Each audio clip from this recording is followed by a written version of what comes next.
bulamu. Nendo bingi byenyigira ku bantu. Alex Mukulu yanyigiza nnyo. Nze manyi nsomera abantu nze njogera amazima Alex watu wabeera. Ejja buzinaga gundi kino kiri bwe kitebe nze bwento nange bwe mbalira abamanyi bagamba oyo guy tagenda kusirika agenda byobiri bwe kiba. So kati oyiga ebintu bingi from your superiors. Yes. Era bingi bye nayigira ku Alex. Omu bulamu alina ennaku ez'ekijjukizo. Kati nno Focus TV yange bazze okufuula ennaku zo ez'ebyafaayo bakwata vidiyo n'okkuba ebifaananyi ku mikolo gamba ng'okwanjula embaga graduations okukyala bano nno tebakoma okwo aba Focus Group yange bakuguka mu kutimba bakola keeki wamu ne juice omuwoomu nga kuno bagattako okukola graphics ne branding ow'ekitongole kampuni oba bizinensi yo era basange ku kitebe kyabwe ekikulu e Kampala ku Jesco Plaza oba basange ku ofisi zaabwe awo ku Focus House Mutuba ne ku ofisi zaabwe empya ekiboga mu Town Council ku 2nd Street okuliraana Smarton Hotel. Ebisingawo bakubire ku simu zaabwe 0757 133 162 oba 0789 020 gwali ku Facebook ne Instagram kebera Focus Group yange ate ku YouTube beba Focus TV yange. Mulangira ina interview ze nabyo wakoze some days back wabadde ndowooza ne Godfather wo mu kantu wangamba watugamba mu kantu wano mu kantu yabigaana yagamba ntasobola kuba Godfather okuba Godfather manya akantu yakakkiriza nti wajidde olina byoyogera naye ng'onyumiza ku mugenzi Alex Mukulu ng'oyogera ku buyiiya n'ebintu ensi beetamanyi ku Alex Mukulu.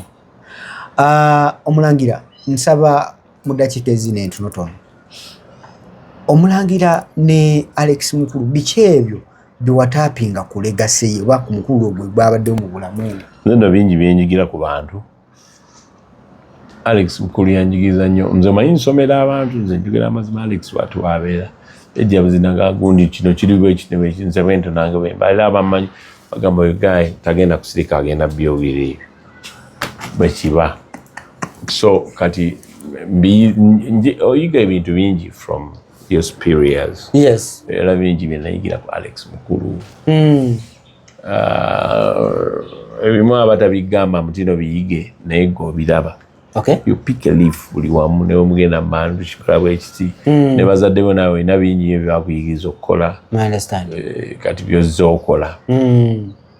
Yadde olusi different come from different tribes. Nga tribe emu ye olaba obuze kati sobola kusalako sisobola kusalako ya tuloba okusooza basaa kulanga nsooza basaa kulanga nsalako tebyali mu nkuza yange so nakyo bwe ekituba ekirimu tino ogenda n'ojja ng'oyiga. Okay. Adopting empisa ezimu oba ebintu ebimu from these people. Bw'obeera nga kumpi ne Ndausi muyigeko. Bako ky'omugjamu. Just kifuna ky'omugjamu. Ekyo kyokka kiyinza okuliidinga ku bugagga bw'ensi yonna. Okay. So ffe twayiganga bingi byessajja gaba nayiga kino ku gundi nayiga bingi. Omulangira oyinza okunsigira ku kifaananyi kika kya muntu ki eyatuvuddeko ku maaso Alex Mukulu kyabadde nti mu ati omu buyiiya kika kya muntu kika kyoyo gwe twaviiriddwako era biki bye tutagenda bitunze okulwawo okuddamu okulaba. Amanyi buli omu tuvaako nga yeye era nkiddamu. Alex Mukulu tajja kuddizibwawo naawe wenyini bw'olifa teri ajja kuddako n'oli omulala bwafa oba bebi bwafa buli omu. So buli omu tujja gamba tajja kuddizibwawo. Tujja kufuna mulala akola birala nga biringa byagala kwefaananyiriza n'oyo aba agenze naye nga buli omu abeera ye. Okay. Yeah. Ensi Alex Mukulu afunye oba emusasudde kyabadde agwanidde mu buyiiya. Era yafudde akyabona kuba yagamba ayagala kukyusa luyimba lwa ggwanga kyamulemye. Mu byonna senga yali ayagala at least ekyakiteekewo. Kyagaanyi. waliwo bingi ebitambulira ku mitimbagano byewawulidde oba byolaba ebyokubeera nti ate era byapendingako ne ku mugenzi Paulo Kafeero enkola eno ey'okubeera ng'omuntu wava mu bulamu bw'ensi eno ate byasigazza ku nsi mukyala n'ebyo ebijja okuba bijja lwakuba tojja kubaawo n'ebijja katandika bitegeka kutegeka obula abantu abasinga obungi bamanya alina abakazi bameka ng'azimba amaka gaabo ate nga batu be yali yazimbanga amaka n'agamba amaka ga mukyala we gundi n'abaana kitegeera kiri mujja kujjanga mulumbe lwange nomujja mulumbe muziike mugende ewamu era ekiramu kyali nti buli mwana agende ne maama we kuba alina gye yamuzimbira nga bagamba maama w'entebe maama we gundi muzeeyi waliwo bintu byayogedde awo ate kye nali sisuubira kuba nze ndowooza emyaka gyange saawulirako ku Alex Mukulu ng'ali ku Radio Simba kuba waba yaliyo mu 1999 ayadde ndowooza like 6 years kitegeeza ndisobola kuwulira biki ebyo bye tuyinza okugamba biri mu ssaawa zino nga nakati legacy eyo mu radio yagirekamu era ekyatambula ekyo kyenda muzamu kasiiza satu femme mweffe Radio Simba empologoma y'eddembe tekirivaawo femme mweffe empologoma y'eddembe mutale bitagule mutale bitagujo kasirisa radio ewulirizibwa abamu tugamba katonyeze radio ewulirizibwa seewulirwa. What's the difference? Anti ewulirizibwa oba ogiwulira naye ewulira ogamba Simba eyo ije nagiwulirako oba naye ewulirizibwa ngiwulira. Waliwo ekinyonyi ekiri mu Kaaba.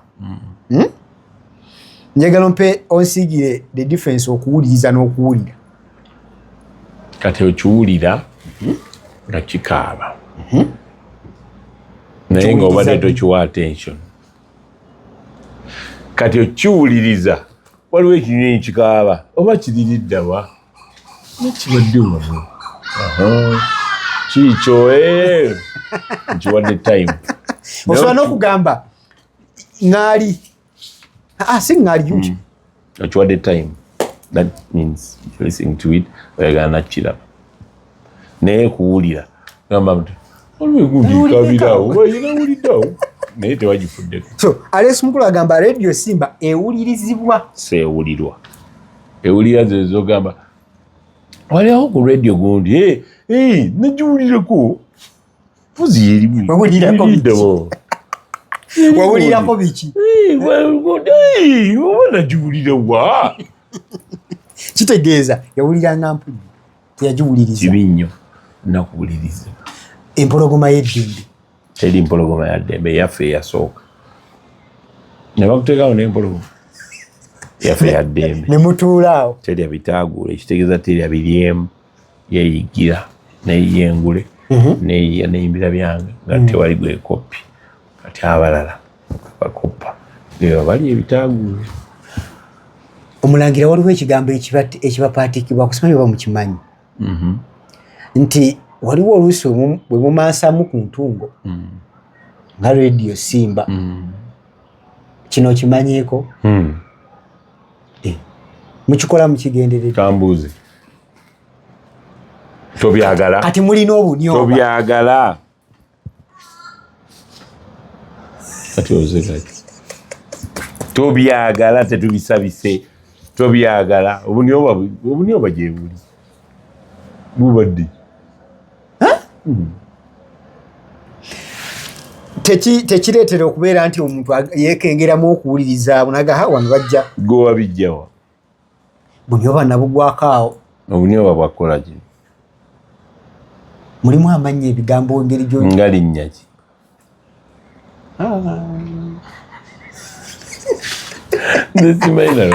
simayina script gye yava gye buli kyekyo gwe kyobamanya kyekibuliizo oba toyagala jjako Ndausi okumasa entungo kirungi si kirungi naye entungo ki ekikaaki enjereere oba ennyambaze okuzima nsasi kibi naye omansa ziriwa era temugenda ako ku UCC kuwoza twagenda ate gundi kikofiira wakiwulira yakiwulira UCC ne badaga musoke twagenda ne bakijja nakuwa ate tekyava gwe buuza ekikofiira mama mu programming mukiteekawo nga mukimanyi ddala kino kigenda kidde eno naye ate nga abantu abasinga obungi babyagala kakuba bawuliza bali mu bulangiti wansi wagamawuliza walize omusanga mu headsets nakuba naseka abantu baagala okwerigomba naye weerigombeddewa atayagala kwerigomba buli omu ayagala okwerigomba bati weerigombeddewa mwe mwakimanya naye ne mugamba katujja kisabika because people needs to hear this era baagala okukiwulira ate nnyo waliwo radio eri mu America eyo omuyayi yagiteeka mu vaani egenda ewemula givuga egenda ewemula oba oliawo nga weyise wano bano be bafuna aba wano be bagisika wano ng'erina abawuliriza bangi wano okka wano ne bagamba ne waliwo radio n'agivuga agenda niyo naamujja wano naye wano nga yapaakiiza wano oburadio buli omu abeera nange okwemula kulungi si kirungi kibi mu Buganda kintu kibi nnyo naye kirungi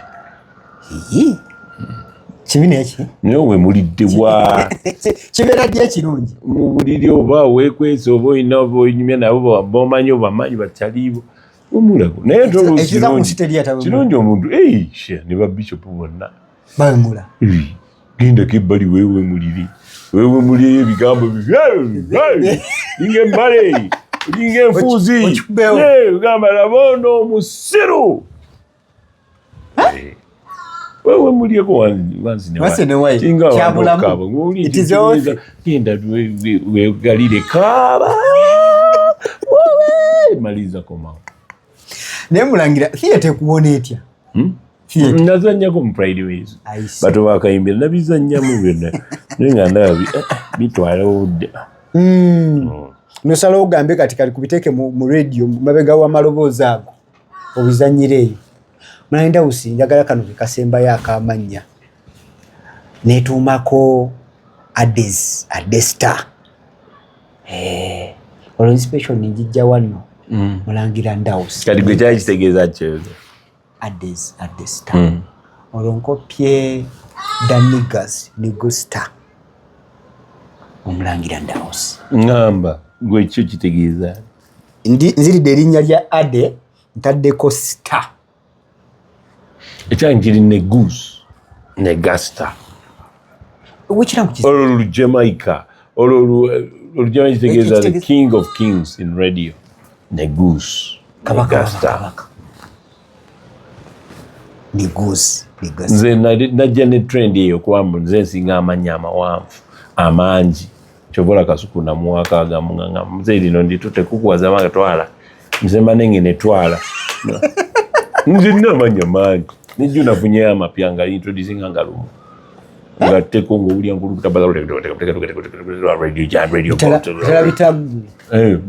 radio radio nenze because neka oversize subwoofer cool 100 feet of container radio general isheza bakusanya chibaga chafu musajjana ka engine msa don't want name but toka nani body got the code is not Israel Radio Highness bwana kubwa heavy younger chief malo papa Mulangira did you script them somewhere auntie I wrote them down nena nyongerako wendo kule nga intro nenjogera nengagata badala Mulangira Ndausi wafunyeyo nawo mwana MC Simeya yakakugamba nti yakakugamba amanya gano mwinege gimwaterawo embeera Mulangira ne mutulowoozesa nti omuntu owandyagadde okubeerako ne ensengeka y'amanya what was the unique factor kuba gange ebyange byenayiya byange nawe yiye ebibyo naye wona atambula nogamba tegeza okopya ensi where did you get this nze natulawo nendowooza nengamba naye abantu tebalina mannya wano nange kanga kube naye olinga jjaye Alex Ndawula mukyanto osimanyi biki nenga nenda kanyongere nanga aganga ate agamu nagakusanga ku Saturday ngongerako mpamye onye ebirimu eyo onye kyawe tugambire entungo onye gyeriri watowe mudde nempamye gyali gyebali abanooza nawe gyebali kati apamaku Rosemary teyaliyo apamaku gyali erinnya lya apamaku gyekali amannya lwakuba fe tutugende tulanga mu Buganda kisesa oba kiri fane nojja nokyetuuma nolyagamba bati apamaku gyeriri onye gyali oyogedde ku ekiwalo n'omuzanyi w'omupiira awo naye erinnya kati oyo gyali n'oli omulala bali babiri ate tebata mupiira kati oba oyogera omupiira olina okulemera gweki emboni agwini nogamba omukulu naisale ekoliwere embu ema tebata mutimpebuya na mupiira nogava ku mupiira obeera obula so Mulangira gwe wagamba no kati kandeke ugana amanya as my unique thing nakyo kibeerewo era buli ajja mu radio kati abantu abali abagala okuyiiya ekintu kyo era ojja kekanganga ayagala asengeke bayiye ebyabwe nze ndi mulala nze kana katiba mukama ke yakwaye nze ndi mube Mulangira do you feel appreciated n'abantu b'okolera kati no bantu bangi nnyo badde baagala nkole show yange the best of Omulangira Ndausi nagenda wa Sweden nnyo n'abanneegayiya naye walondooza yakitutte yaŋambye nkulu ngenda kikola so kijja ekintu ekyo kigenda kuba kitambula different parts of the country abantu be Luweero abantu Kayunga bagenda ku feelinga that's the only way you can make money when you decide to do the best of Omulangira also to Lake Serena ojja kukola sente entuufu abantu eri batwala ayinayo k'abantu eri kangende nzino n'eri I understand ngende the best of Omulangira n'abayimbi bonna bonna bwe nali nyambe bajje olabeko the Three Lions nga ziri ku stage emu bamisaaki bandi nga bazze e Kayunga tugende awala nga bazze to the best of Omulangira Ndausi and the friends Ndausi abantu abo bayise nnyo bangi bayise mukulu logo abayimbi bamanyi naye ng'erinnya Ndausi lirina okuba nga lirina ekituntundu we liri do you feel appreciated by these people by artists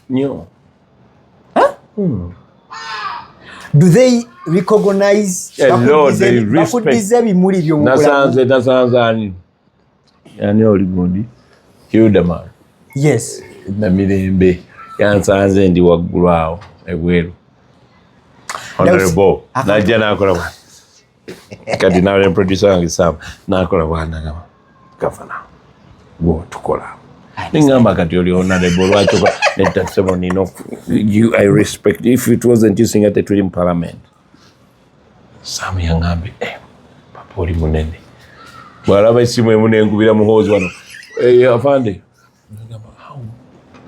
because Ndausi akantu katuyambe nnyo muzeeyi akantu katutaasizza nnyo kwegamba okufunako okusaidi endala eri okwongera okusembererako otherwise there is that giant Ndausi we are human beings lwaki abantu batutya respect me don't fear me nze kyobola ojja kusimba ne bayinza okugamba ku reception tojja mulaba oli ku appointment biki naye nze you come and talk fuluma ngamba hello odayagala nze obadugamba jangu kiki because we are human beings ffe twava mu level y'okweraga because twabikola ebyo byonna byonna kati tuli mu myaka gya bukaka Omulangira waliwo ekintu ekijjo nkiyite ki abiwawaatiro if you see someone praising you waliwo ebiwawaatiro ebyo ebijja Mulangira kino oyinza kimatiza otya omuntu kikukumye kitya okubeera nga you so down on earth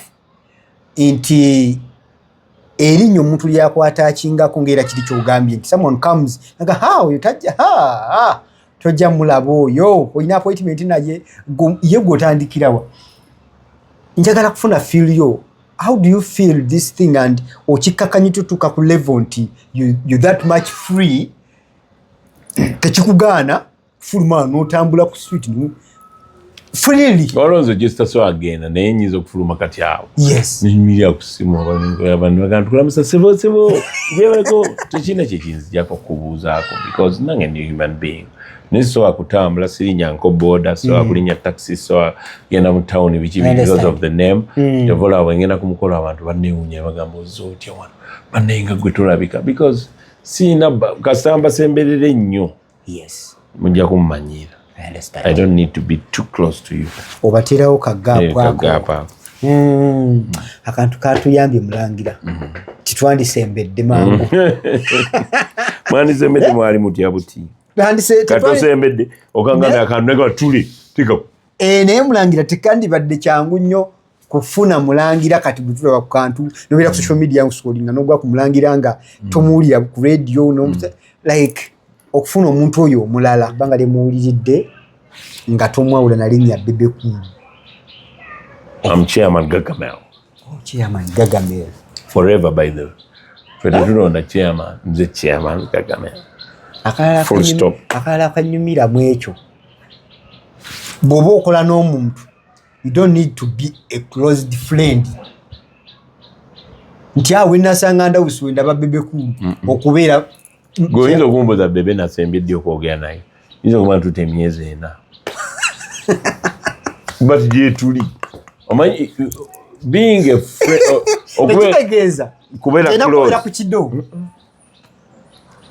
bonna babeera bakawawa bonna babeera okumpi awo ate nze mukwano gwennyo bwe tugamba kati tugenda kwogeramu era agamba mwena muveeyo njogere n'omunene tulina bye twagala okwogeramu ne tuyisayisamu gye tuyiseemu tugenda oba nanjo kyayo oba nemmo kyayo and done.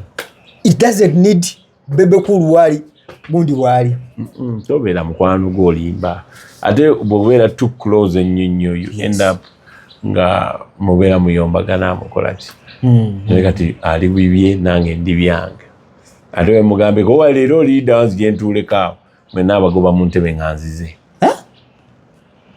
omunene azze tubadde tugamba omunene kyokka ate naye tugamba omunene akoze eki kati egamba muntu ino tolina kuba close to being a best friend or being a good friend to someone. You don't need to be close. Nibalina okumukubira essimu oba nankubira waayi ng'ovuzi ng'osirise oli bulungi kale ennungi buli balamu bannaye kirungi nnyo kale mbadde nkubuuzaako ne wayitayo emyezi 9 n'akubeera endala kati campaign zajja nankubira essimu nagamba waayi jangu campaign tugende tukole ku ssente bannaye jangu tugende nja kuwa facilitation amafuta ndoza $1,500,000 zikumala kale jangu you don't need to be gundi akwe program nga bagenda kutambula president agenda kutambula kyekyo tata olusi nga nsanga campaign zimu story elimu bakolako so you don't need to be closed friends okola n'omuntu wemba mwina kyokola mukole ekyo kyemulina okukola ndawusiwaliwo ekintu kyetwagiba nakyo mu industry ate naddala kati nga gwe omuntu agoberera ennyo music era amwagala kuba olina n'abaana bo waliwo baana bongambye bo training eno music omulungi ababandi abakuba obulungi waliwo ekintu ekyajjawo competition yaliko the likes of Bobi Wine, Bebekulu, Chameleon balina ekintu kye batusetingira ekyabayamba almost over 20 years nga batuvuga in fact nga tusobola okulowooza nti industry bwe batagibaamu teriiwo kino nga gwe yali oba nga gwe manager chairman yaliko omuyimbi omu abifinga ne bali ababiri kino ekintu kyatandika kitya and was it healthy oba it was personal battle eyali wakati waabwe it was personal naye ate kyatuyamba okuba kyalina okubaawo abantu tunyumirwe music kyobola akate tukyalina beef tewali beef abaana bayimba ennyimba ezimala wiiki abaana tebinyuma kiteka omwana n'ateekako Omulangira kino how did it stand kyatandika kiti era kyabeerawo kitya okubeera nga mukikuuma kuba Omulangira mwatuvuga emyaka egiwera n'abiri in fact nakati if we pose a question the big 4 or 3 what big 3 era amanya ago tugatikatikako newankubadde nga ababiri oba basatu bamaze emyaka nti bagenze mu studio kola ki kuba kino kyatandika kitya naffe tetwamanya ekyatandika naye kyatandika era bwe kyatandika kiwewunya mutino kyatutusaawo naye abantu ba actors mu kintu ekyo mo that time I think the bali bazanyi balungi especially the lions ezesatu Bobby Wine ngachikirira bageto Bebe Cool ngachikirira the corporates then Camille ngagatta the whole kati nga kinyuma nga bonna nabo basajja tebagenda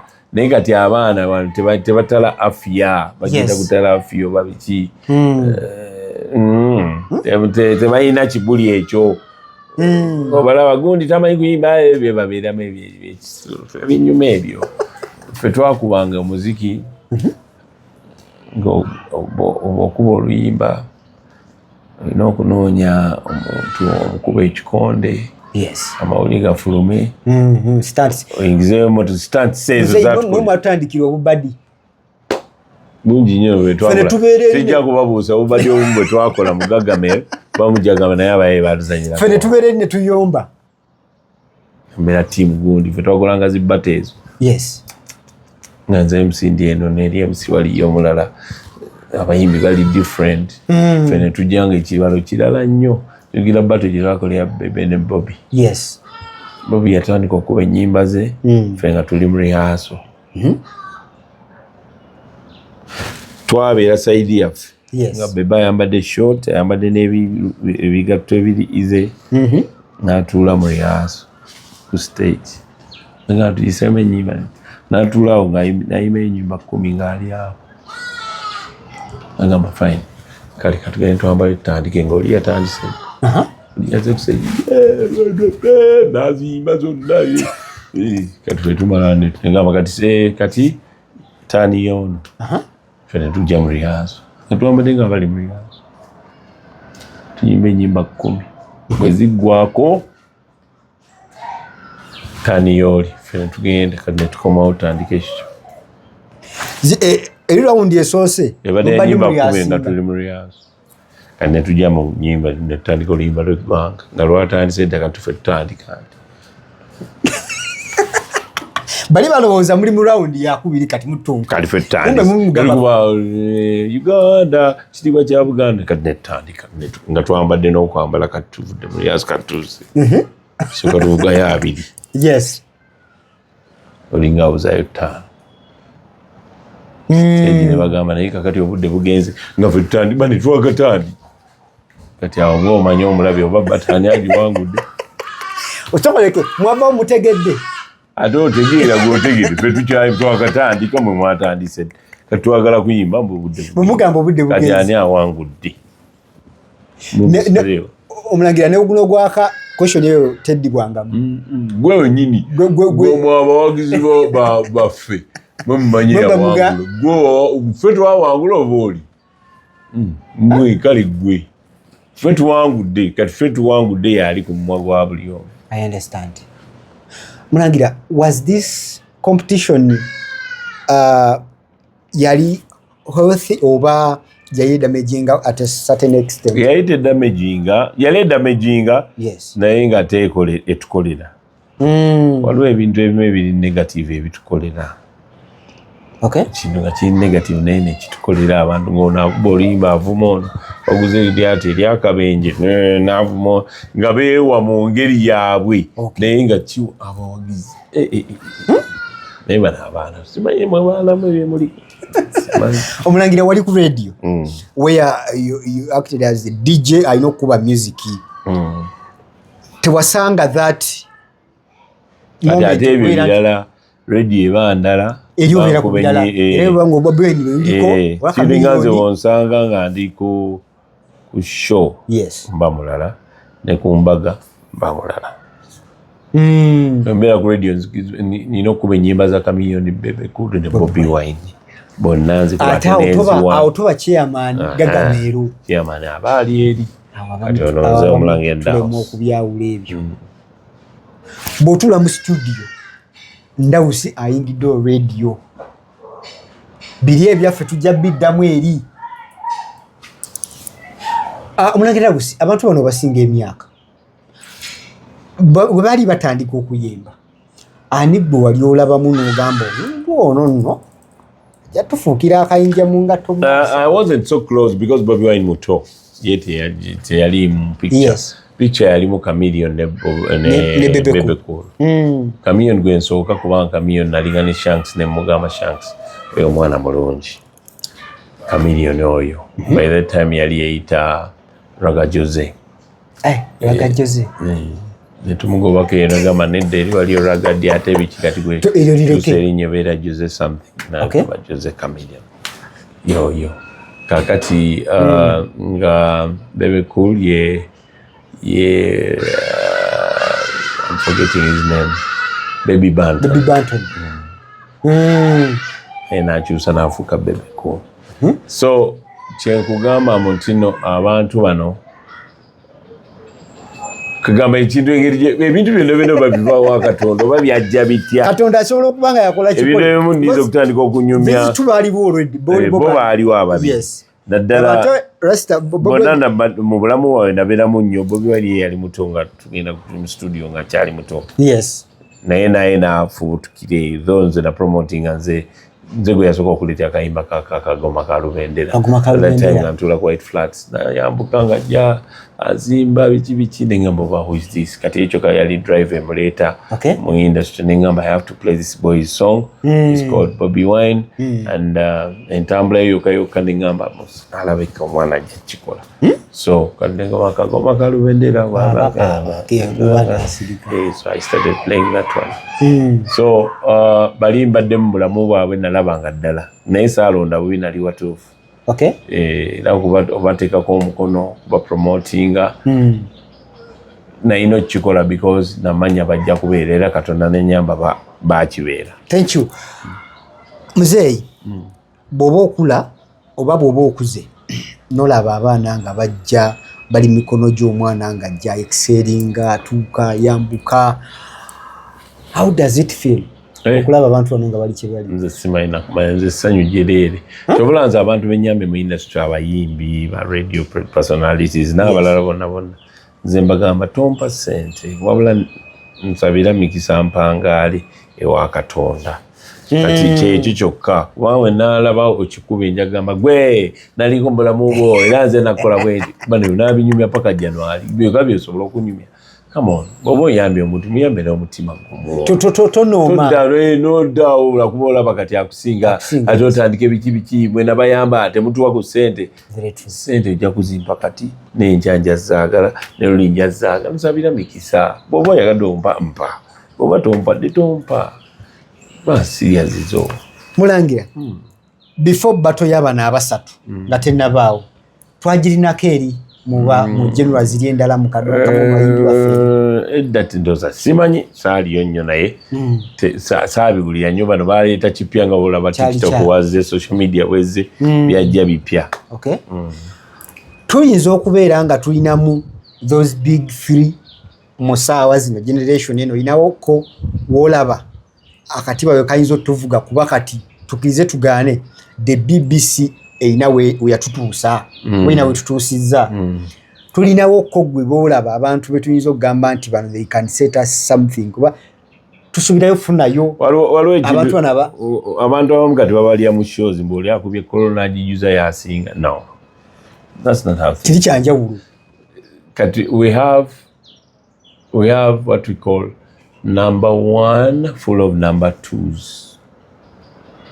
Number one full of number twos. Right now you can say King Saha is number one because Yakuba Kololo. Yes. But there are number twos Banji. Next time among the number twos is going to be number one. And the one who has been the number one can be in the twos. So Omulangira tuluko baguita number one full of number twos. Mulangira tetusobola kuddamu kufuna kombine eyo eyinza tuvugamu kisoboka n'okufuna nesingawo singa industry esobola okutereera abaana ne bategeera ne badda ku mulamwa naye omulamwa baaguvaako bali birala nnyo. Mulangira naye bw'oli ate mikwano gy'abantu wetuli naye bagambikako ana bagambye abaana bagamba bakadde batutawanya biki naffe tujja bbawa biseera ebyo. They cannot even come and because the Bebe Cool oba Chameleon yakolanga oluyimba alina okuleeta mpulireko agamba as a respected person era nga community lazima mamia n'empulya n'engamba bulamu alw'ekibulamu wano bebo kojja kagato kyagamba mutino kafeero bamuleetyanga ennyimba ng'alina okuwuliramu nagamba lulungi naye tereeza wano kyekyo that's why tulina listeners parties ezo ng'oyita abantu abali mu industry bawulirizeemu bakutereeze naye omwana akola oluyimba ekiro kino ne lufuluma ku makya lugenda kuba inakwezwa balugyewo so bwe buzibu Mulangira abantu bano obabaddemu ebbanga. There is a question waliwo omuyayi yagizannyako mu series ez'enjawulo bamuyitanga Omubi Masembe ani asinga. Without biasness, who is the goat among these beings? There are many. Among these like we have goats, we have Messi, we have Ronaldo. Those are all goats. No. The goats are many. Bogwan is a goat. Bebe is a goat. Chameleon is a goat. Misach is a goat. There are many goats. Tremezi. There are many goats in this. No, that's it. I cannot tell you this one is a goat. Everyone is a goat in his own way. Kale abasatu abo obukugu bwa buli omu bwali luddawa anti kigambe mutino oli era akuba ghetto ono yenga akuba all rounder atono ngali mu corporate. They are all gods. Bobakkiriza nti bonna nga music legend amanyize nzikiriza muntu akola selection n'agenda n'atukwata watukwatanga sawa mekoba kuba kusawa zalinga bili paka erije bukeera naye ng'omuntu omuganyiza kukyusa afuneko option akalala kitegeeza there must be something kyokola oba kyowulina ekyenjawulo. What made you special kuba DJs ba radio? First of all, I was a DJ. 1, 2 amanyi kiba kizibu nnyo omuntu okukola ku mpewo nga DJ ate ng'ayogera kati nze nalina ebyo ebibiri. Yo DJ ate oyogera nti omuntu kiba kizibu okujja eno mu ddoboozi ng'ayogera bulungi abantu ne ba-appreciatinga ate ne mubiba n'abitabula ne nze tulinawo ko omuntu abantu saawa zino boolaba abalina that creativity mu DJing wa radio kubanga takimbuuza ekyo TV osobola okubeera backed up n'ebifaananyi nti omuntu ayinza otamanya bulungi ona bubiibwo olw'ebifaananyi ebikola ki naye radio it is something omuntu wayina okumukwata ng'ali mukimagininga kiki kyawuliriza. Tulinawo ko these kind of people saawa zino abali tebaliwo bano abaliwo bali bafu bifu ebintu byakaakati buli omu akola azaleero but the good DJs are many and the bad DJs are many and everyone is a DJ. By the way, everyone who has a laptop are DJ. Buli omu alina akasawo ogenda okulanga jayo DJs are everywhere but the good DJs are many and the bad DJs are many. Yeah. So and there are balona balina the favorite DJs nga DJ akuba bubi naye ng'alina favor. Omulangira Ndausi waliwo ekintu kyokola nosettinga the goals and objectives nti kino kyetukola njagala kituuse wano bwekiti ne bwekiti in all your packages ebintu byokola how did you know nti kino kyenatudde n'enfumba kimpactinze era mu society mwekiri? Nze kyenagamba ekyo nze naleeta speed mu radio ekyo mwekiri ekyo kimanye era bw'otuninga ku radio kati actually ne gye twagendanga okusaba ku mirimu ku radios ezimu eyo show yo baagiweeyo style era olukuza tajja sobola eri talimanyi natuuka n'okubuuza obaani yakiteekawo nti tulina kuba that speed morning show atojja gisobola oyogera mpola olembekkereza you created that and kyenyumirizaamu nnyo era bentraininzeko abakigezezaako bakikoze abalala tebalina maloboozi tukyatawana n'abaana naye bebo I cannot change you, you are you. Yeah.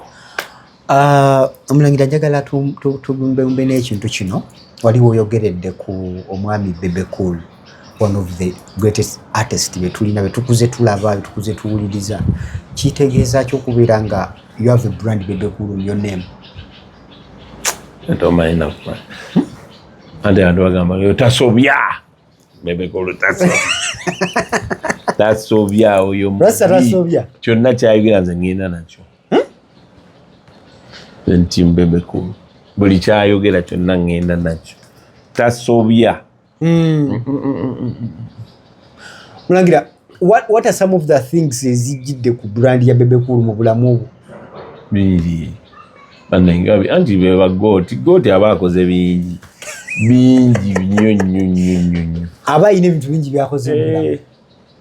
Ate kati mulalamu ate kati alina ku ssente kati mu level ndala kati level ndala mulalamu. Abantu bano balina impact gye bateekawo mu music industry nyingi nene nnyo impact gye bateekamu. Naye lwakuba abaana bano baganye okupiikinga abazze oluvannyuma lwabwe baganye okupiikinga. Omanyi let me tell you something, ebintu bye bayita obugagga si byakweraga. Bw'obeera omugagga tojjako amanyi abasajja abantu bagagga naye tebalaga. Kati omusajja nga Hamu mugagga naye abeerayo mu Bwiino wali ku Hamu Towers ng'akola emirimu ng'ali ng'ali n'abantu be. Abo abasajja babeera bagagga. Naye bw'obeera ggwe ng'omanyi nti oli mugagga oyagala kuba ne perfume ez'ebbeeyi, ekitegeeza toli mugagga wabula oli mu bya kisiru okulaga abantu mbu nze mbeera mu perfume za bbeeyi. Naye nga weerabira abasajja bagagga baliyo mubyala. Abasajja nagenda nkola abasajja balina ente bameka ng'asula mu kayumba katono bwe kati kabi naye nga ndaba nono omusajja wo sponsor wo alabika nga muvubuka kasirye breeders. Abasajja bagagga natuuka mu nteezi yava mu kibuga n'agenda emityalo ziri mu Amerika zimwe ziva mu Amerika waliwo English eziva Brazil. N'abasajja bagagga. Abasajja abagagga gye basobola gw'ojja ngamba oli mugagga kutunuulira akatirabo. So ojja weeragalaga wano mutino you are rich because you smell well, you drive an expensive car. Bya kisiru. They are meaning nothing. Tekitegeeza mutino obugagga bwebo. Anyinza okuba nze sinazimba nnyumba. Tekitegeeza musiri mugagga. Naye nze nyinza okuba nze mu kuzimba ennyumba si kyenjagala njagala mu kupangisa. Tekitegeeza mutino abantu abantu bannayuganda baba abafirika tulina ebyo nazimba na nyumba oba babijjawo ebintu ntunira akamotoka kavuga esimu mmanje ennyumba ojonsasulire. Come on. Sijja kulaga mbu nina bino. I don't have to because tulina buyinza bimanya. So byange na family yange naye nga abantu balina okutegeera mbu okweraga mbu oli mugagga ebyo tolina. Abantu balina naye nga tobalaba na mu kamera we bajja kulaga biki abantu bagagga. Abantu bagagga fe tubalina bangi nnyo. Nze nina mukama wange we Dubai akubira esimu nagamba I need to meet you in Mexico. Ticket ejjaawo ku simu yo biki visa byonna negamba ngenze nebuuza tetusobola naye nga ngenda Mexico nemmala wiiki ndamaka sinamulaba bwe mulaba nagamba tembadde nkubuuza oli omuvubuka yaani oli omuvubuka ye gundi kyembadde gamba kale fine osula bulungi oli bagwa padiem okay fine bye neboddayo kamba